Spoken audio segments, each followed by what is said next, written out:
কিন্তু এই যে মেয়ে, তুমি যে 8-10টা ছেলের সাথে জেনা করেছো, তোমার ইজ্জতের কি হবে? তোমার যে সতীত্ব তুমি নষ্ট করেছো। তুমি তো বিয়ের পর কোনো ঘরে গেলে সে হাজবেন্ডও বুঝতে পারবে তুমি আর সতীসাধী নও। তখন তোমার কি হবে? আর এটা যে এত ভয়াবহ মহামারী আকার ধারণ করেছে না, যে অনেক ক্ষেত্রে দেখা যায় স্বামী অফিসে যাওয়ার সাথে সাথেই বয়ফ্রেন্ড বাসায় হাজির। এই যে বাক্সে বাক্সে বন্দি জীবন বললাম, বাক্সে বাক্সে বন্দি ফ্ল্যাটের ভিতরে তো ঢুকলে আর বোঝা যায় না ভিতরে কি হচ্ছে। কত ফ্ল্যাটে যে জেনা হয় এখন এই শহরে আল্লাহ ভালো জানে। এই ফ্ল্যাটের প্রত্যেকটা ইঞ্চি ইঞ্চি মাটি আল্লাহর কাছে সাক্ষী দিবে। যেখানে যে মাটিতে বসে অবিবাহিত যুবক যুবতী জেনা করেছে আর বিবাহিত যুবক যুবতীরা এবং এই স্বামী স্ত্রীরা জেনা করেছে, এর ইঞ্চি ইঞ্চি মাটি আল্লাহর কাছে কথা বলবে। এর ইঞ্চি ইঞ্চি মাটি আল্লাহর সামনে কথা বলবে। ইয়াউমাইযিন তুহাদ্দিসু আখবারাহা, সেদিন তুহাদ্দিসু আখবারাহা, জমিন তার খবর বলবে আল্লাহর কাছে। জমিনের কোথায় কোন পাপ হয়েছে সব বলে দিবে। এই জমিনে এখানে দাঁড়িয়ে জেনা করেছে, ওইখানে দাঁড়িয়ে মদ খেয়েছে, ওইখানে কাউকে খুন করেছে, জমিন বলে দিবে।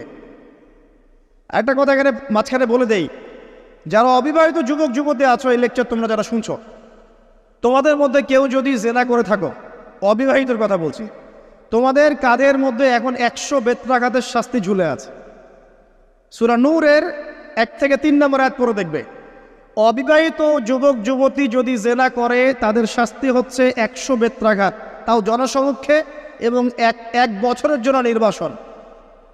এই বিধানগুলো যদি পৃথিবীর কোনো দেশেও না থাকে, আসমানে আছে। মরার সাথে সাথেই এই বিধান কার্যকর হবে ইনশাআল্লাহ।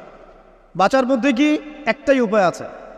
এই লেকচার কানে চলে গেছে, অনতিবিলম্বে ওযু করবে। ওযু করে খালেসভাবে রাতের শেষ রাতে জায়নামাজ বিছাবে।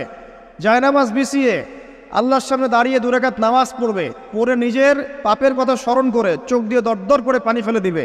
আল্লাহকে সেজদায় গিয়ে বলবে, আল্লাহ আমি জেনা করেছি, আমাকে মাফ করে দাও। আমার এই পাপের কথা কেউ জানে না, তুমি জানো, মাফ করে দাও। এই মাফ নেওয়ার পরে আবার ওই যার সাথে করেছেন ওর সাথে আবার লিঙ্ক আপ করার চেষ্টা করেন না। আসো আমরা জেনা করেছিলাম, আসো বিয়ে করে নেই, এটা সলিউশন না।